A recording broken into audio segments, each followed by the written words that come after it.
Olá, bem-vindos a mais uma edição do nosso videocast Um Negócio para Te Contar. A gente segue aqui em São Paulo na edição especial CNC Global Voices 2025. Esse evento que está conectando os empresários de todo o Brasil com lideranças mundiais na área de economia, que vieram falar sobre inovação, sustentabilidade e tudo que tem de atual nesse mundo de negócios, né, Elianai? Está sendo uma oportunidade, Karina, de falarmos com grandes empresários que geram emprego, que fazem a roda econômica, né, girar nos estados, obviamente no país.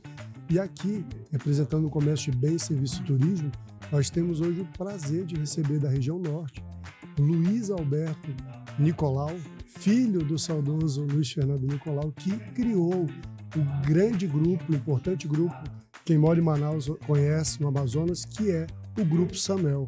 Beto, seja bem-vindo. Obrigado, Elenay. Obrigado, Karina. É um prazer poder estar aqui hoje com vocês nessa tarde tão maravilhosa, tão enriquecedora.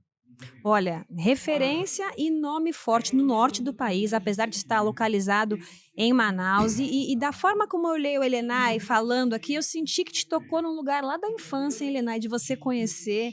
O empresário que está acompanhando a gente pode estar perguntando, né? O que um empresário ligado à saúde está fazendo num evento como esse? Está fazendo num evento como esse o que todo empresário deve fazer: beber de conhecimento, entender as novidades e o que pode projetar para o seu negócio. E é o segundo ano que você participa, né? Sim, como você bem falou, nós estamos aqui atualizando, né, com pessoas, o Global Voice, né, pessoas de nível mundial. Hoje nós tivemos aqui 2 prêmios Nobel. Ano passado tivemos o Tony Blair, o presidente Michel Temer. Então são pessoas de alto nível que fazem com que a gente até essa parada mesmo, a gente que trabalha muito, dá uma paradinha para refletir, começa a conectar pontos, como até o prêmio Nobel falou hoje sobre rede social, sobre monopólios, oligopólios. Então a gente acaba pensando diferente, né? Porque dar essa parada é para poder ter pessoas que sabem mais do que a gente ensinando aqui pra É gente. sempre bom, né, Elenay?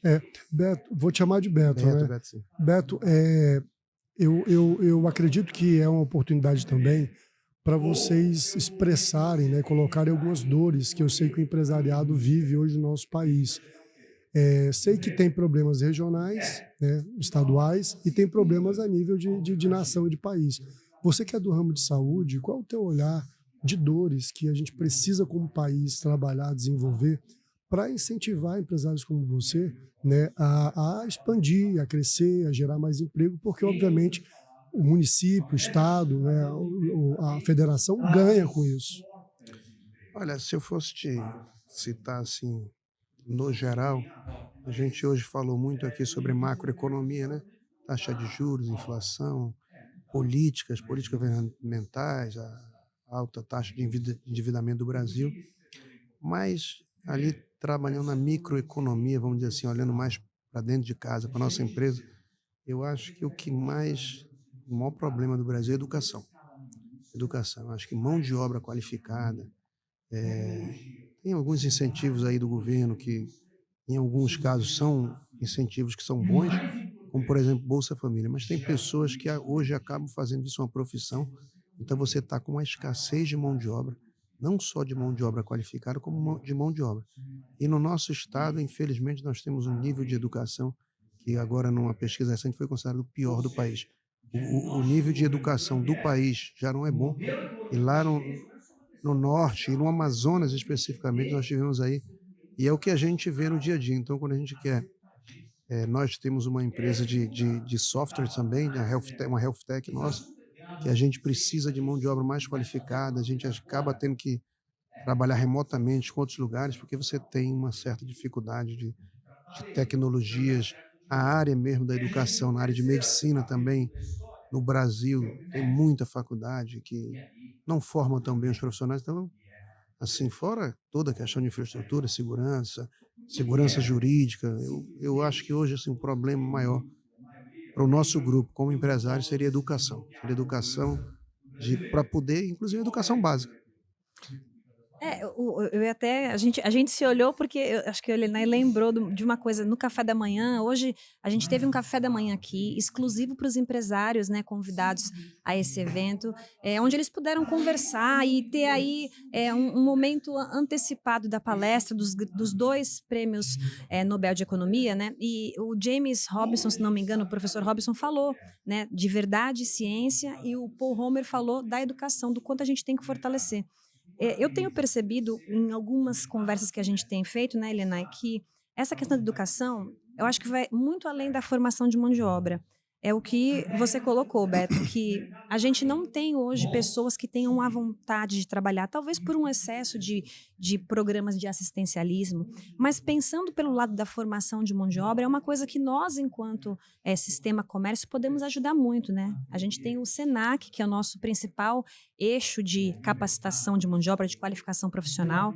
E quando eu lhe fiz a pergunta logo no começo, né, o que o empresário da saúde está fazendo aqui?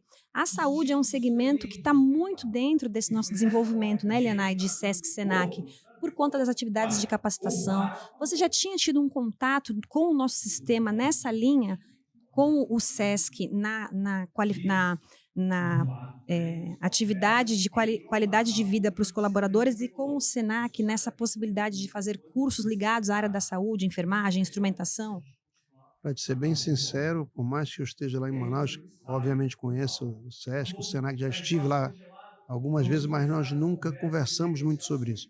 E hoje aqui eu pude ver aí durante uns 5 minutos a apresentação e a gente já conectou, fizemos uma breve reunião com a Silvana, que é a diretora do SENAC, justamente para fazermos isso na Samel. Hoje nós temos 1.800 pessoas que trabalham com a gente e ela estava falando sobre até curso de maqueiro, enfermagem, a área da saúde, que é uma área forte.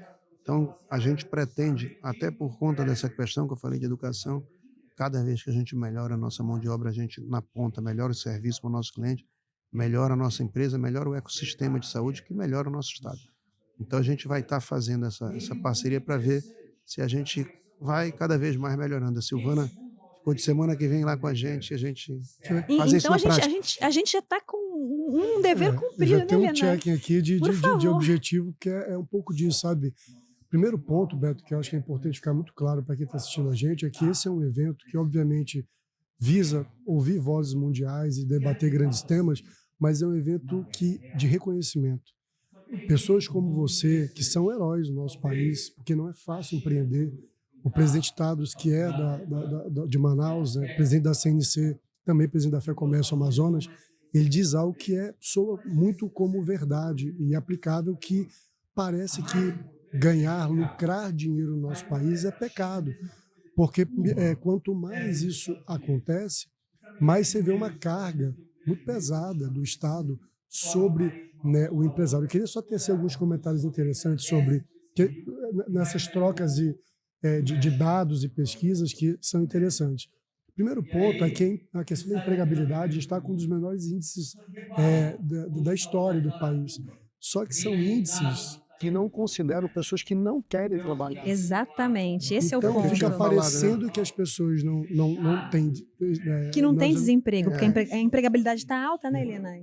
Porém, a gente não tem mão de obra especializada para assumir lugares como o que você bem colocou aqui. Hoje em dia nós temos dificuldade até para mão de obra simples, para maqueiro, às vezes para serviços gerais, nós temos grandes dificuldades. Lá, pelo menos no nosso estado, a Mas gente eu tem acho que, dificuldade, mas eu acho que não é uma tanto da mão de obra mais simples quanto para mais qualificada, né? Mas eu acho que isso não é uma exclusividade do norte, não, né, Elianai? Não, a Justamente gente por percebe esse que dado que o Elianai está uma dor trazendo. geral do país. E tem um ponto para encerrar, que eu acho que é muito importante ser dito também, que é a importância, sabe, Beto, da gente apoiar. A CNC hoje está com uma pauta muito focada, que é a reforma administrativa.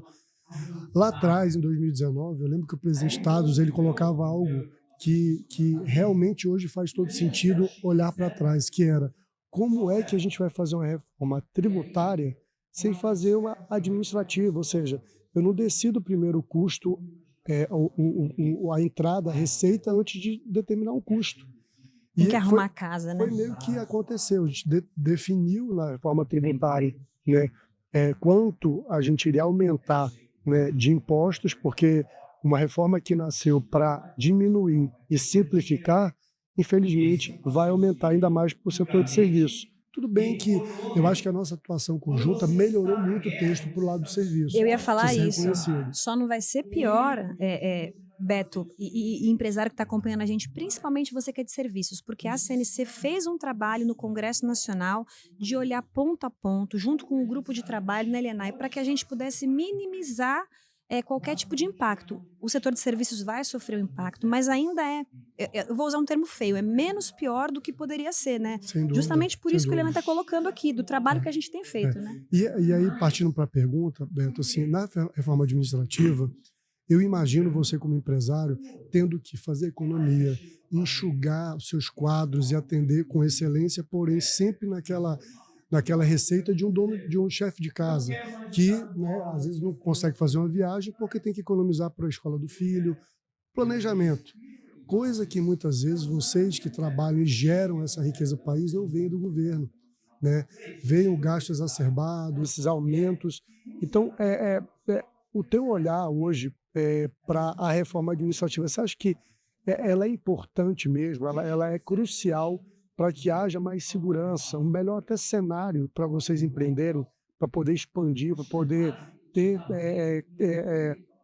gerar coragem de abrir mais unidades e tentar gerar mais emprego? Eu acho, né, Helena, que eu gosto de fazer uma analogia com o dinheiro público com o dinheiro privado. É como você bem falou, a vida é feita de escolha e de opções. Ou eu compro um carro, ou eu viajo, ou eu vou no restaurante, ou economizo para construir minha casa. E assim é na nossa casa, assim é na nossa empresa. Ou a gente investe num prédio, ou investe em 5 centros Cada médicos. escolha uma E renúncia, assim, né? é uma escolha e opção. Eu vou para cá, eu vou para lá. Não posso estar em 2 lugares ao mesmo tempo.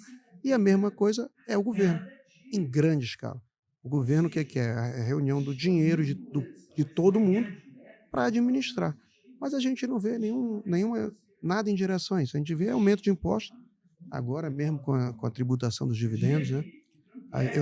Eu não ouço falar nada que seja para economizar. Vamos reduzir. Reduzir desperdício. Até foi muito feliz hoje uma pessoa que falou assim, falou na época do Michel Temer, que ele conseguiu economizar 18 bilhões só vendo o que estava errado no seguro saúde, na parte da Previdência, só na parte de saúde. Então, isso os benefícios sociais, tem uma fraude gigantesca. É claro que tem muitas pessoas que precisam, não sou contra os benefícios fiscais, mas sou contra a fraude no benefício fiscal, a não saída do benefício do Bolsa Família, por exemplo. Regras que a pessoa não precise disso a vida toda, que ela possa escalar e possa subir. Então, como você já falou, dá dignidade para a pessoa, que a pessoa possa almejar subir na vida, que a pessoa possa hoje estar num nível que ela possa chegar, o capitalismo é isso, né? Você pode começar do zero e chegar ao inimaginável. Então, você falou bem. Então, quando eu não quero ver o meu custo, ver como é que eu vou trabalhar, e eu estou só preocupado em aumentar a arrecadação, isso é uma coisa que nunca vai ter fim. Então, a tendência daqui a pouco, então, o imposto chegar a 50%, 60%, e o que é pior, a gente não vê isso retornando para a sociedade. Então, é óbvio que a reforma administrativa ela é fundamental para que a gente possa aliviar para as empresas, para as pessoas, para que elas possam investir, contratar mais, fazer mais estruturas, né? Hoje o empresário está numa situação difícil. Se ele for pegar dinheiro no mercado, então esse aí ele está liquidado.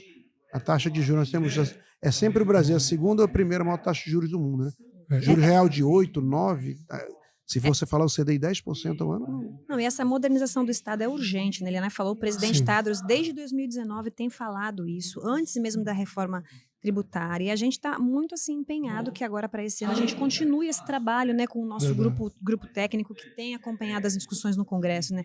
O papel da CNC é esse, é defender e representar o empresário de todo o Brasil, de todo o segmento.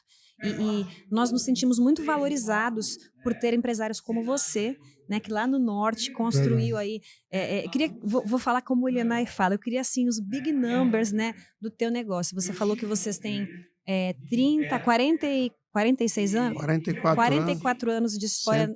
160 mil clientes, né? Uau. Pessoas, né? Uau! Ano, Não, geral, geral, por atendendo mês, né? Tem por umas mês. 200 empresas, as maiores empresas do Distrito Industrial são nossos clientes. Tem 1.800 pessoas que trabalham diretamente com a gente. Temos 3 hospitais, 6 centros médicos. Temos uma operação do plano de saúde, a operação de serviço totalmente verticalizada.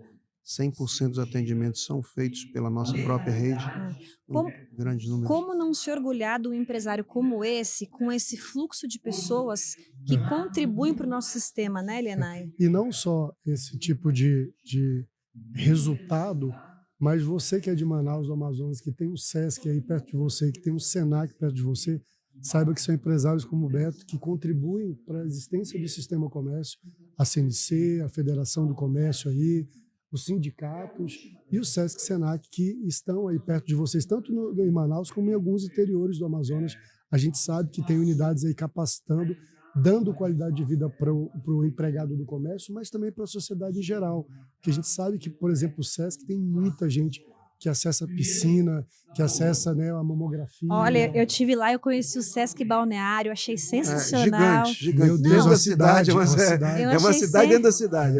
Penso bem. E é interessante porque a gente às vezes não tem noção, né? Eu, antes de ter ido lá, a gente foi fazer um programa lá e eu não tinha noção. Quando eu cheguei e o empresário que conversou conosco falou, nossa, a minha infância foi vir aos domingos fazer churrasco aqui no Sesc Balneário. Então, reforçando o que você falou, Elianai, você que é de Manaus, você que é de todo o país, Sesc e Senac só existem por conta de empresários como o Beto, né?